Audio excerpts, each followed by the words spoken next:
अगर आप ब्रह्मचर्य रहोगे तो ब्रह्मचर्य में इतनी सामर्थ्य है कि एक बार जो सुन लिया गया वो जीवन भर याद रहा है। हम तुम्हें नियम बताते हैं, सुबह सूर्योदय के पहले उठो, जल पियो, फिर टहलो, शौच स्नान करो, फिर इसके बाद 30 मिनट व्यायाम करो। ये सब सूर्योदय के पहले हो जाना चाहिए। कुछ दंड बैठक, कुछ उछल कूद, आसन, प्राणायाम, व्यायाम और सात्विक भोजन। ब्रह्मचर्यहीन मतलब जीवन एक मृत जीवन है। ब्रह्मचर्य अमृत है। अगर आप ब्रह्मचर्य से चलें तो आप देख लीजिए स्वयं में आपके अंदर एक से एक उत्तम विचार, उत्तम सामर्थ्य। मेहनत में लग जाओ तो और जोश आएगा, क्योंकि ब्रह्मचारी हो ना, जिधर लगाओ।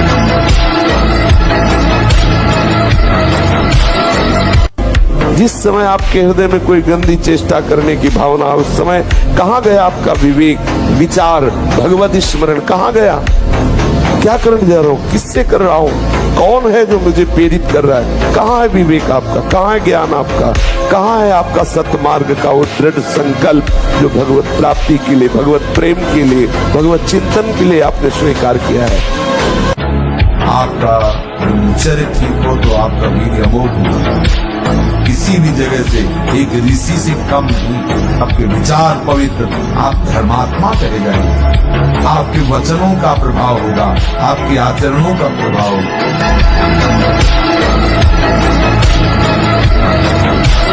सार बात है बच्चा, मनुष्य जीवन कुछ दिन का है। पापाचरण न करे, नाम जप करे तो मौज ही मौज है। तो आपकी स्मृति, आपका बल, आपकी चेतना जागृत रहेगी। बड़े से बड़ा दुख सहने की सामर्थ्य आती है ब्रह्मचर्य में। ब्रह्मचर्य अध्यात्म पावर पुष्ट, ब्रह्मचर्य संकल्प पावर पुष्ट, ब्रह्मचर्य सर्दी, गर्मी, बरसात, पीड़ा, इनको सहने की सामर्थ्य उसमें आती है। इसलिए हमारी प्रार्थना है कि अगर वास्तविक जीवन सही आनंद में जीना है तो ब्रह्मचर्य, नाम जप। भगवान ने 31 बाण प्रदान किए। सबसे पहला एक बाण जाकर नाभि में लगा, अमृत नष्ट हो गया, सूख गया। 20 भुजाओं को काट दिया, 10 सिरों को काट दिया, 31 बाण। अब जो रावण का धड़ है, पृथ्वी धंसने लगी ऐसा, उसके भी 2 खंड करके काट के गिरा दिए।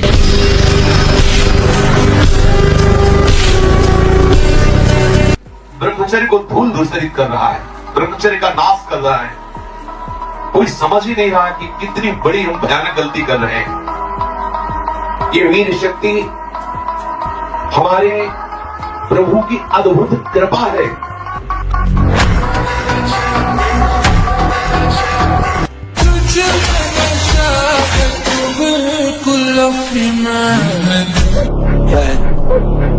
क्या उसमें जीत हार है, क्या उसमें लाभ है?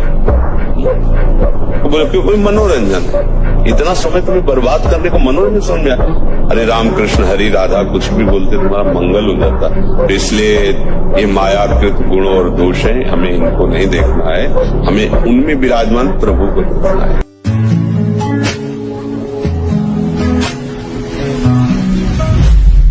ऐसी गलती मत करना, क्योंकि ये गलती तुम्हारे जीवन को ऐसी जगह पहुंचा देगी, परमार्थ क्या तुम स्वार्थ लायक नहीं रह जाओगे। ये जो आज का नौटंकी नाटक चला है ना, कई बॉयफ्रेंड, कई गर्लफ्रेंड हो, भी बताया था क्या लिव इन रिलेशन हो, क्या क्या, ये सब नौटंकी नाटक जीवन में नहीं हो। इससे बड़ा बुरा आचरण और कुछ नहीं होता। आजकल ब्रह्मचर्यहीनता और अभक्ष्य पदार्थों के खाने से ऐसी बुद्धि कमजोर हो गई, जरा सी बातों में लोग निराश होकर शरीर छोड़ने के लिए तैयार है। शरीर छोड़ने के लिए लोग तैयार, मतलब यार क्या जीवन। अरे बोले हमको धोखा दे दो, तुम्हें धोखा दे दिया तो इससे ज्ञान प्राप्त करो।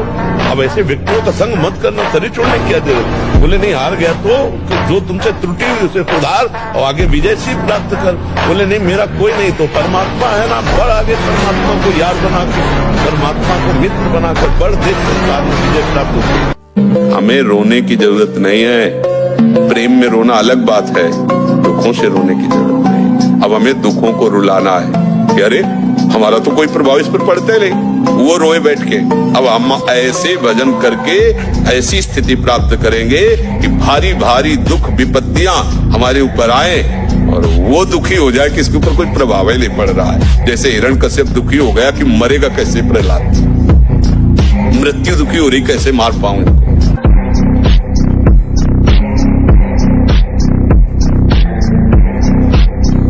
बिना ब्रह्मचर्य के आगे नहीं बढ़ोगे। बहुत हम अनुभव की बात कहते हैं, बहुत अनुभव की बात। ब्रह्मचर्य में एक नवीन उत्साह होता है, ब्रह्मचर्य में एक अजीब शक्ति होती है जो आपको साधन में, गृहस्थी में भी रहे तो संयम से रहे।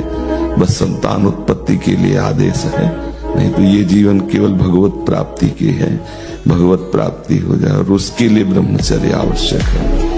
और आजकल ब्रह्मचर्य का कोई महत्व नहीं समझ रहा है, नहीं समझ रहा है। केवल प्रवचन किया जा रहा है, केवल प्रवचन सुना जा रहा है, इसलिए अध्यात्म उन्नति नहीं हो रही है। आप लोग ब्रह्मचर्य को बचाओ, सच्ची मानो ना, ब्रह्मचर्य बिना बचाए आगे नहीं। ब्रह्मचर्य ऐसा कैसे हो सकता है? बल है ना, अध्यात्म बल, शारीरिक बल की बात नहीं कहते।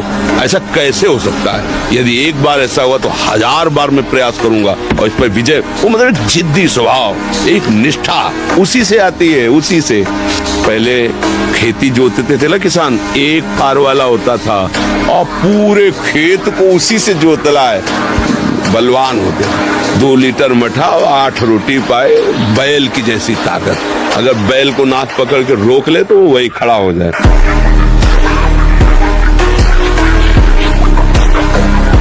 अब ये समझे में नहीं आता है कि जवान है कि बूढ़ा है। कपड़े जैसे बांस के डंडे पे कपड़े पहना के खेतों में नहीं खड़ा किया जाता, बिल्कुल ऐसी सीन है। गाल चिपके हुए हैं, जांघों में मांस नहीं है, छाती में मांस नहीं है, और अपने को मतलब विश्वात्मा स्वरूप समझ रहे, अपने को अहंकार में बलवान समझ रहे, विद्वान समझ रहे और अपना जीवन नष्ट कर रहे हैं। ये जो रात्रि के शयन के समय मोबाइल में इधर उधर दृश्य देखने हैं, अपने सर्वनाश का बीज बोना है। मान लो, हमारी प्रार्थना मान लो, ये उस समय मन आपको परेशान करेगा जब कमरे की सिटकिनी अंदर से बंद होगी। सबसे प्रार्थना है रात्रि के शयन के समय। तो बोले फिर ठीक है, 10 बजे तक देख लेंगे मोबाइल, इसके बाद शयन के समय भजन कर लेंगे, होगा ही नहीं। क्या तुम देखना चाहते? प्रिया प्रीतम के सिवा और कुछ क्या देखना चाहते? सावधान रहिए, ये जीवन खिलवाड़ नहीं, चाहे आप गृहस्थ हो चाहे विरक्त हो। ये जो ब्रह्मचर्य है ये आपको अच्छा गृहस्थ बनाएगा, ये ब्रह्मचर्य आपको अच्छा उपासक बनाएगा। अगर आप इसको यूं ही छीण करते रहे, चाहे गृहस्थ हो या विरक्त हो, तो आप किसी काम के नहीं रह जाएंगे। ध्यान रखना, किसी काम के नहीं रहे। कुछ दिनों के बाद आपके शरीर में जगह जगह पीड़ाएं होने लगेंगी, चिंतन आपका सामर्थ्यशाली नहीं रह जाएगा, स्मृति शक्ति आपकी लोप होने लगेगी, और जिसे आज की भाषा में डिप्रेशन कहते हैं उसके शिकार हो जाओगे।